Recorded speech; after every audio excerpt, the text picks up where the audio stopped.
තාගේ හප්පන් ඉවරයි මේ මේක දැන් හදන්නේ කොහොමද හදන්නේ කොහොමද මේක ආයෙත් අද කරන්න ඕනේ බලන්න හැටි අර ඒකත් ඉවරයි මේකට හයියනේ මේ අර හරි මස්සාල් ඉන්නේ හරි මස්ස කන්නේ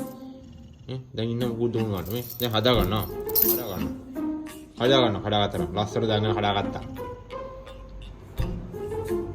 නැටිල්ල වදින ඔක්කොරඩ නැටිල්ල මොට කාල නැටිල්ල මේ දැන් හදාගන්න හොඳ දැන් හදාගන්නවා ඔය හදාගන්නවද මේ කවුද කඩුවක් හදාගත්තේ මේක මේ ඉවරයි කවුද කඩාගත්තේ දැන් කො දංගලක් නෑ චේන් එක නෑ ලස්සන චේන් එක හොඳේ දැන් ලස්සන චේන් එකක් නෑ ඔයාලට හොඳේ දැන් බලන්න අර ටැග් එකක් කියපේ කඩාගත්තා